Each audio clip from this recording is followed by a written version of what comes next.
All right, you guys, we are super excited to have our special guest today, Janell Vela Smith with Iron Dragon TV, Iron Dragon Productions. Iron Dragon Productions, IDTV. IDTV. Okay, so I think you're going to be talking to somebody about distribution while we're here today. So give it up for distribution. And she's joined by Miss Laura-Perez. Perez? Yes. My sign notes. Sometimes I'm not, you guys, I'm not great with enunciations. I'm very white. I don't know if you can tell. But so now, how do you guys know each other?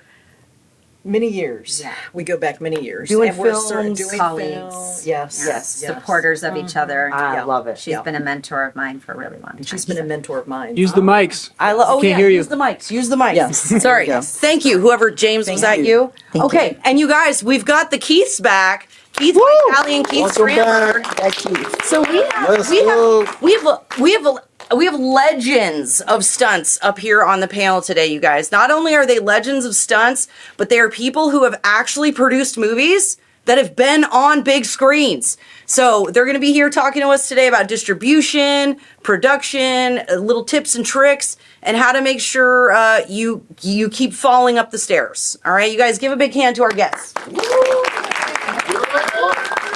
Thank you. What an introduction. Thank you so much. Okay, so once again, I'm Janell. Thank you guys for joining us today. I'm just off the heels of Comic-Con. Oh. So I was at a panel about indie filmmaking at Comic-Con, and I wasn't ready for that.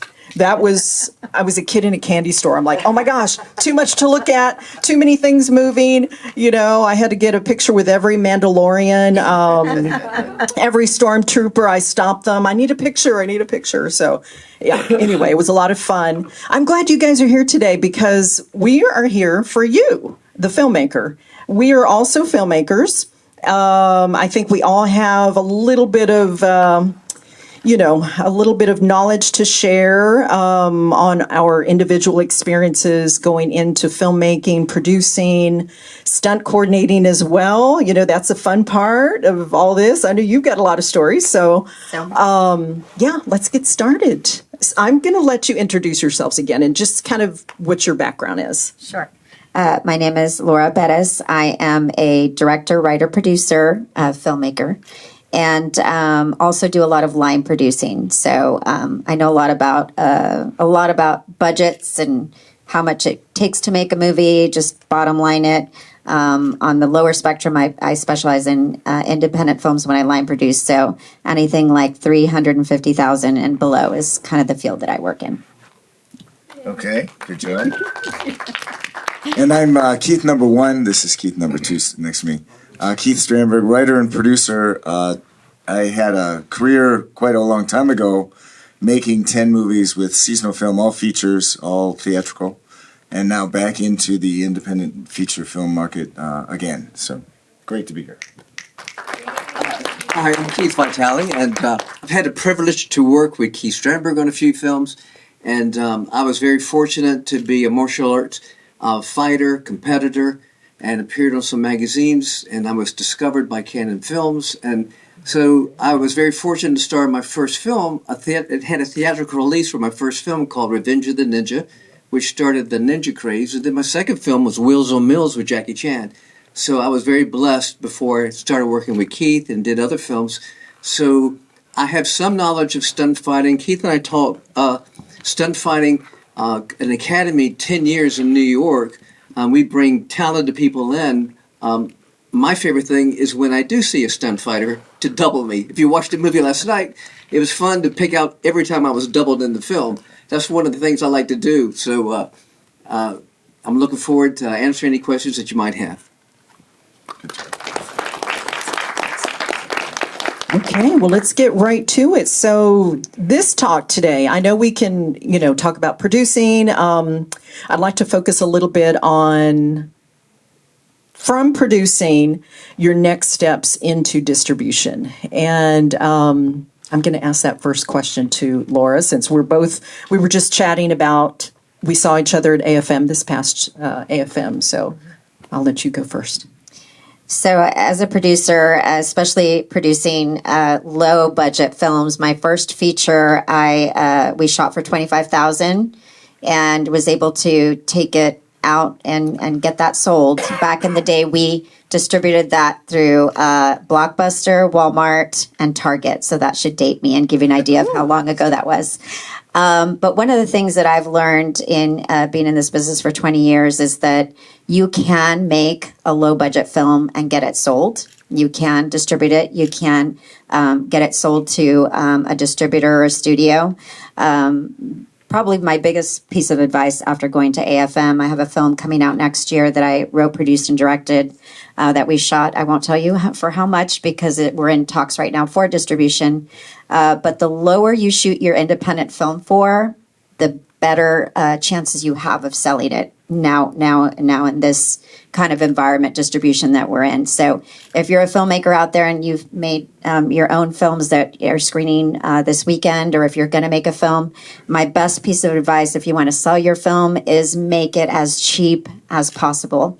I took 10 meetings at AFM for my feature that's coming out next year. And the first question from every distributor that I met with at AFM was, how much did you make it for? And a lot of distributors nowadays, because of the landscape that we're in, the challenging distribution landscape that we're in, would not continue with a meeting, even if we were in the door already and sitting with them. They were honest and said, we will not continue with the meeting if you've made your movie for more than $250,000. And that is because we live in a landscape now where the minimum guarantees are so low. I know Janell can talk a little bit more about that. And the licensing fees are so low. Even if you're talking about an Amazon licensing fee or a Netflix distribution, you're still talking about really low fees from distributors nowadays. So I don't want to monopolize all the time, but my best piece of advice for filmmakers out there is make your film for as little as possible.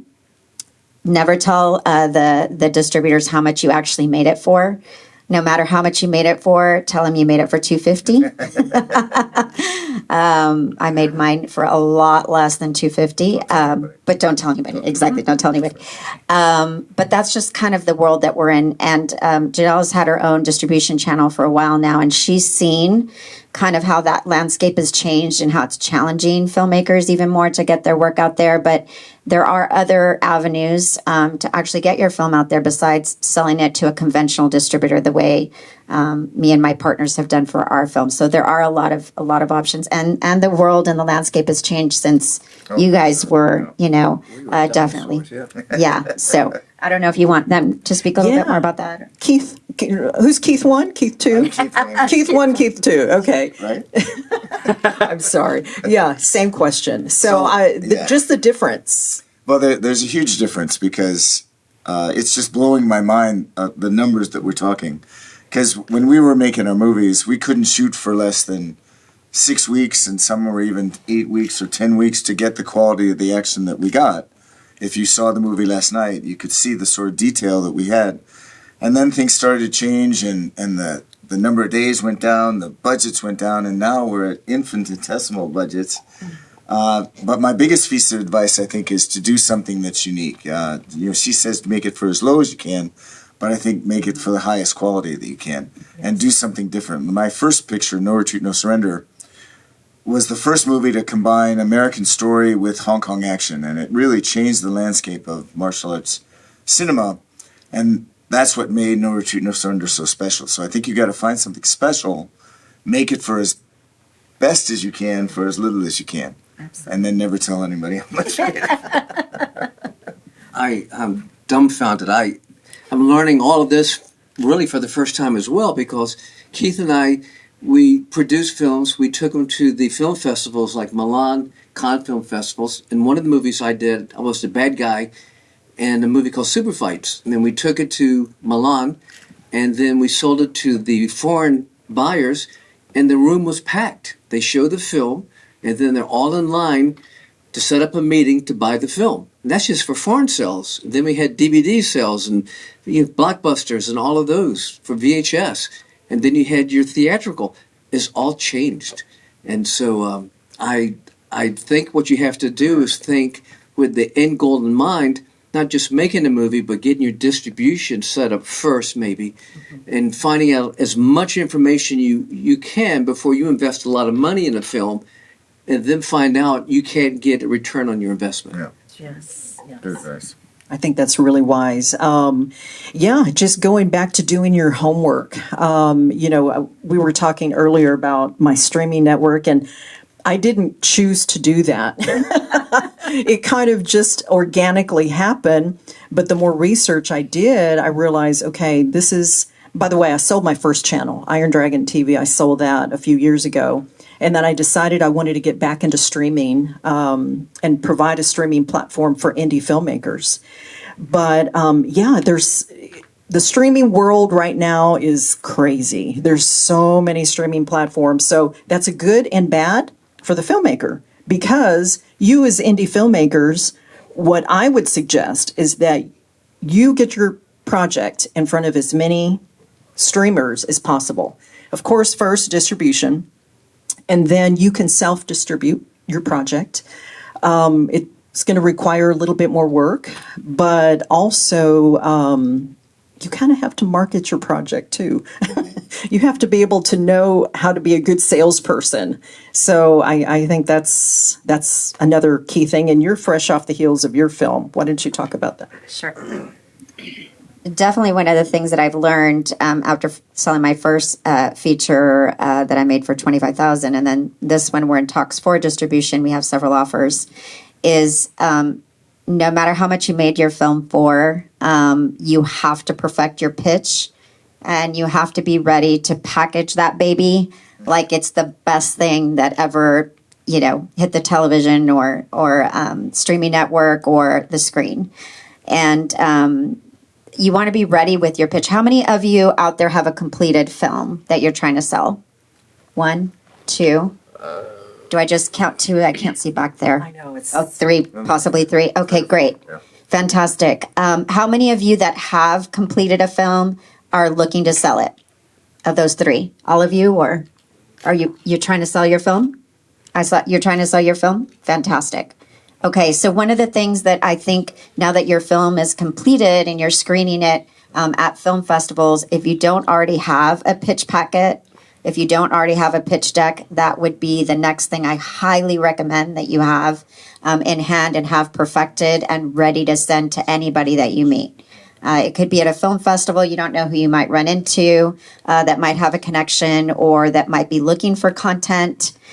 So you want to have that pitch deck ready, and you want to make sure that it's perfect, and you want to perfect your elevator pitch. My partner and I, before we took this film, my feature, The Place in Between, it's coming out next year, we practiced our pitch. We got to the hotel a couple days early.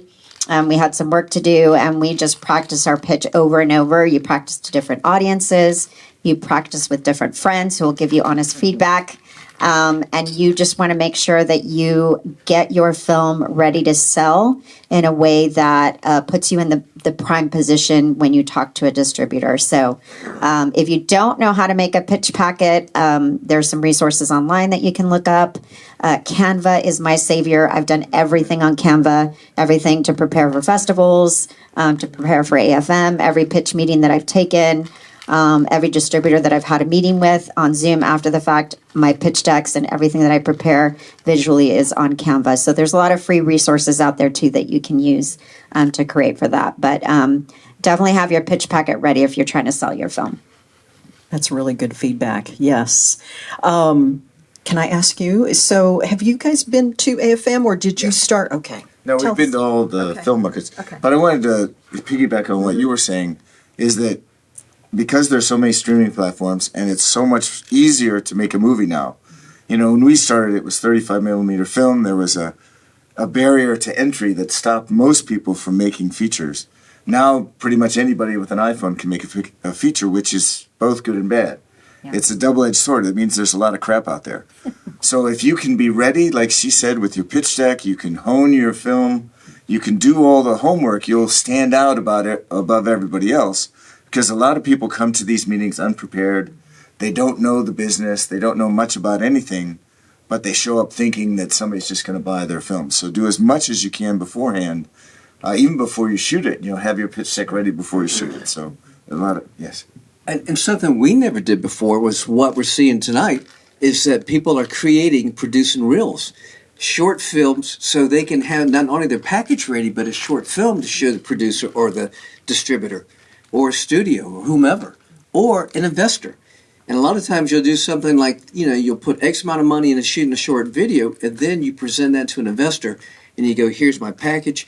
The hard part of dealing with any investor is investor goes, I like your star, I like your short video, I like your production, your package, I like it all. How am I getting my money back? And that's their number one question. How do I get a return? And that's what you have to be able to answer.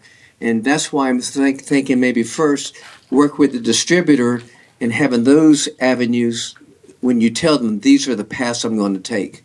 And it's a little bit more difficult, but now with AI is replacing a lot of different categories. I have good friends in the stunt business. Jeff Pruitt, wonderful friend. I'm with him every week, and he's scared to death because the Stunt Association, they're worried because the new SAG contracts, you can sign with a company, but then they can use your likeness for other films, and they can just create you in other films without paying you, and they create it all through AI. So it's a different field, and like Keith was saying, we were in the heyday of martial arts films, bigger budget, bigger distribution packages overseas. You get your money back from overseas just by itself. So a lot of it, and especially Blockbuster and all the different video stores, you were guaranteed X amount of money. And it used to be star driven. I don't think it's star driven any longer. Now it's the amount of money that you invest into the film, like you were saying, Laura. Mm-hmm. So, but if you can find a film, and a star, I don't think how it hurts because people still like to see a recognizable name in your film. Yeah, and we, when we went to the film markets, we usually took a completed film. But with King of the Kickboxers, we only took a 10-minute scissor reel, first time we ever did it.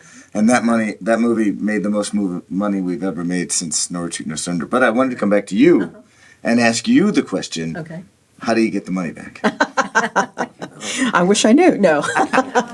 So as we were talking, because it's a different world now with all the streaming platforms, you still want to try to get a distributor, one distributor. If you're not able to sign with someone, there is Film Hub. There's a few different avenues where you can go and upload your content there. And I've heard they pay, pretty well. I'm not sure what the percentage is there. But what you come across is, once again, there's so much content. Content is still king, but there is a lot of content. And what's going to make yours different is the marketing, and how you pitch your project, whatever it is, how you market it, how you get it in front of people.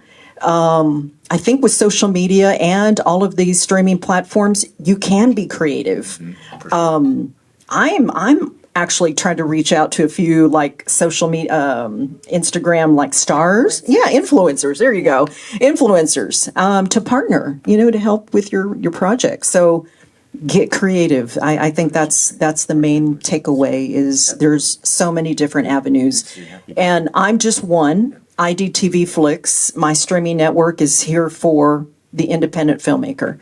I want to make it profitable for all of us because I feel like if it's a win-win, it's good for you, it's good for us, and the network grows. And hopefully we have a budget to put into more films later.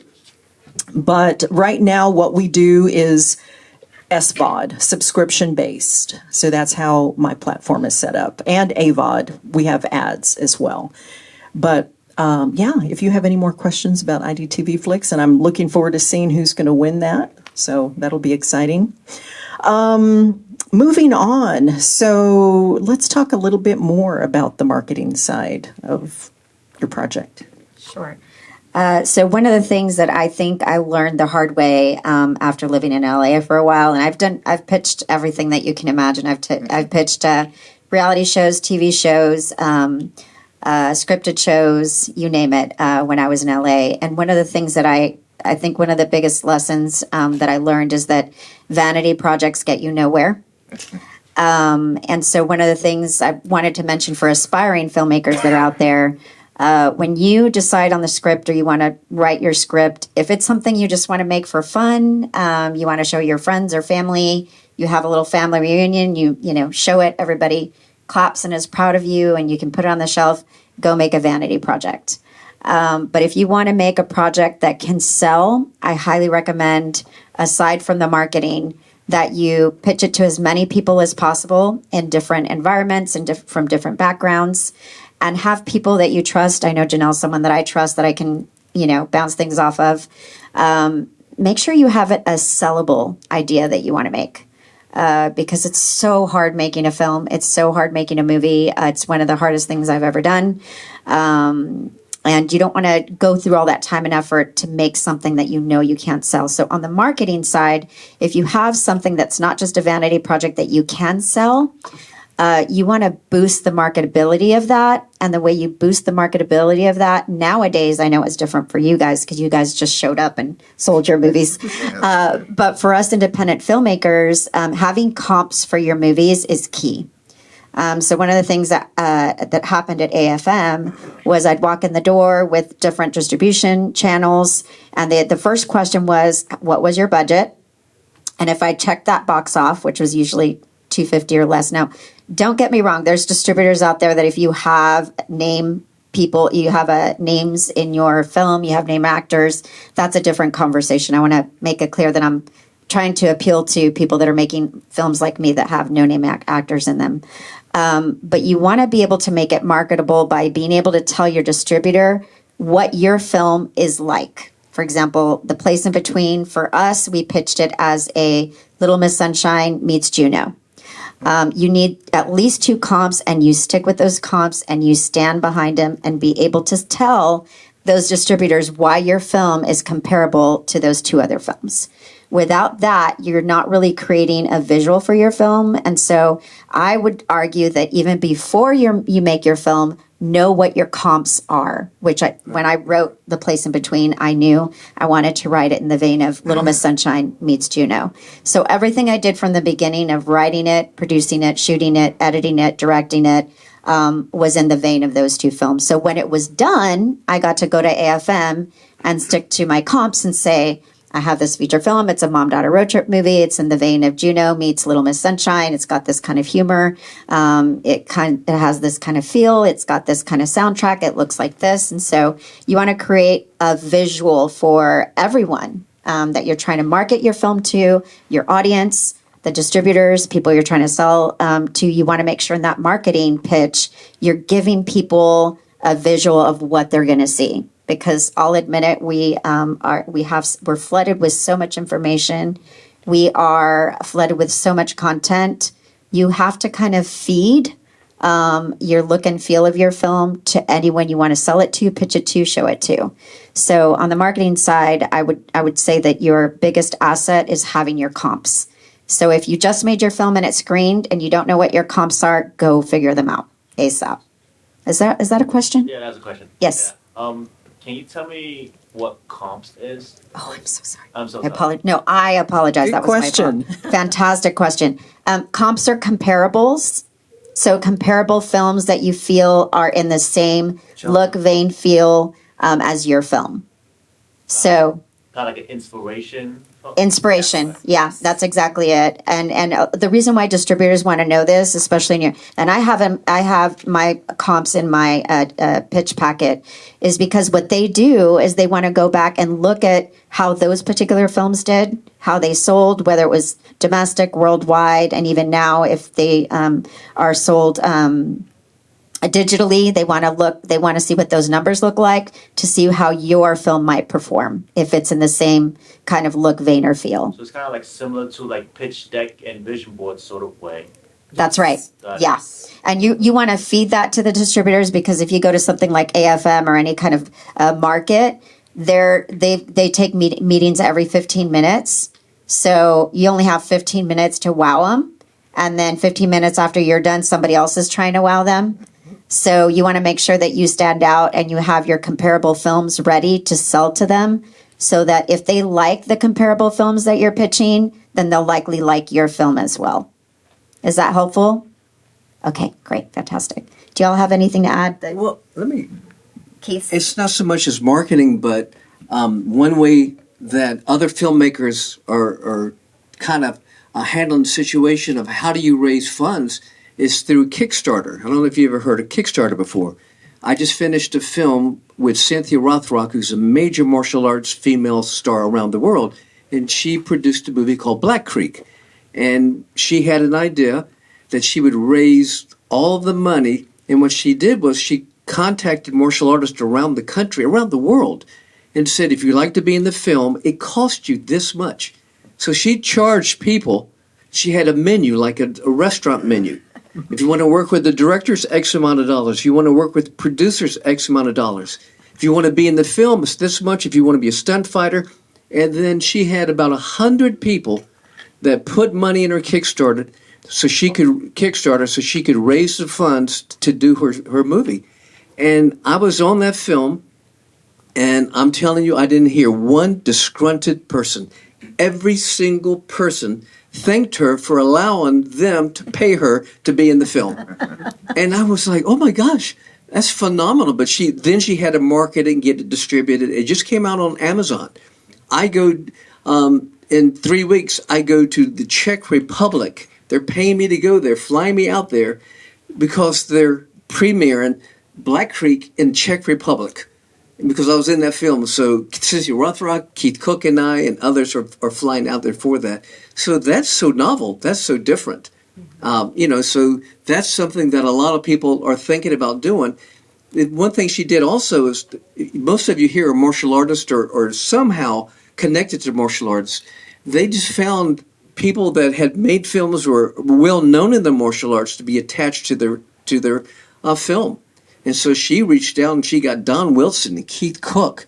She got all these Richard Norton, Benny Urquidez. Each person she got had about 75 to 100 films under their own belts. So she brought all of them, and they all have their, I guess, respective people, their fan base. So she was really smart putting this together, but I think that's a novel idea, and I think others are going to follow that, because the fact is that some people don't care about being a stunt fighter or an actor, but they want to be behind the camera. Mm-hmm. So this gave them the opportunity to work with the director or the stunt coordinator, Mike Moeller from Germany, or the producer. And so they got a chance to work with the cinematographer. And it was like going to film school. You pay to go to film school. Why wouldn't you pay to go to a set and actually learn how to make a movie and then be in the movie? And I can see that just makes more sense to me to go be in a movie and pay for it to be in the movie than go to film school where some professor's telling you how to do it. So that's another avenue for people to take at the same time. Yes, academic is never like real life. Exactly. That is and it does not matter what career you pick. It is that way. Okay, last question. Wait, I just wanted to add one more thing. I just met these ladies, but they're very nice. Most people in Hollywood are not very nice. No, that's true. So be prepared when you have these meetings, because, it's almost like they had a hard time coming up, so they think they need to give new people a hard time. So be prepared for that. Be prepared for rejection, and not just by your partner, but not just by your husband or wife, but be prepared for rejection. And it's very rare to find people like these guys that are open and nice and willing to help. Most people are looking out for themselves, and they won't help you. Yeah, everyone's true. That's true. Everyone's tuned into WIIFM. What's in it for me? Oh, I was like, I don't think I've heard of that. That's a good one. I can't take credit for it. I can't take credit. Okay, last question for Miss Janell Vela Smith. So you talked about comms. So are there any other must-haves in your pitch deck that you're gotta have this, gotta have that? Just a couple others maybe that you think would help sell. Sure. I think you said something, Keith, number one, that was fantastic that I wanted to echo.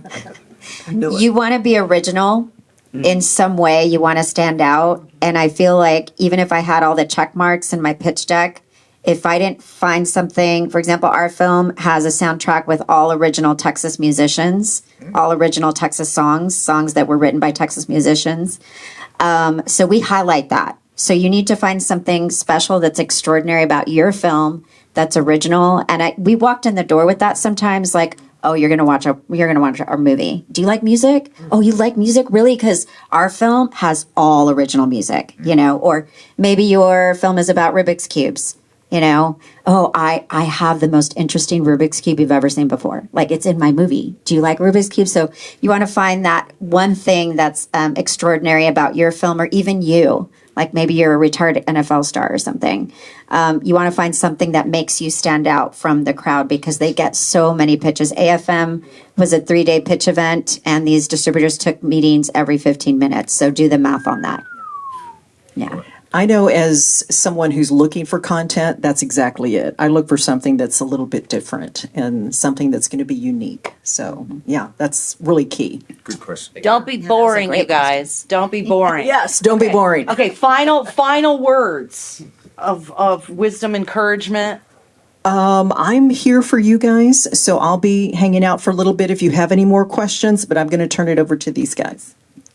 The veterans. I said my last words. I think the most important thing that I look for, that I'm excited about as a filmmaker myself, is I look for people who are passionate about their projects. You know, I just love passion. I just met James over here. He writes, produces, stars. Nathan Gearing, Alan Delaby from France has new movies out. All these different people. And I'm just captivated by their passion. And that's what you have to have, because like Keith said, there's going to be a lot of rejection, but you have to look past that, because most of them are idiots. Oh, no, they don't know anything. I swear, nobody knows anything. But you know best, because it's your project. And you keep pushing that, and you'll be successful one day. Good advice. And I also think, harking back to just being nice. You know, people want to work with people that they like. Yeah. They want to work with people where it's a pleasure to work with. A small story. I was at the Cannes Film Festival, and I had a guy walk in, very arrogant, comes in and he says, I got this great movie, and I want you guys to make it. And I said, okay, what is it? He says, I can't tell you. If I tell you, you're going to steal it. But it's the greatest movie ever. I was like, thanks very much. There's the door. So, you got to be nice. You got to want people to want to work with you, and it's always a pleasure to work with people that you like. True. All right, what's next? All good advice, yes. So, yeah, I think we're all going to be here for a little bit. Yeah, we're going to be here. So thank you, guys. If you have more questions, just find us. Thank you. Absolutely. Big round of applause for our guests. Learning us some stuff. Okay, you guys.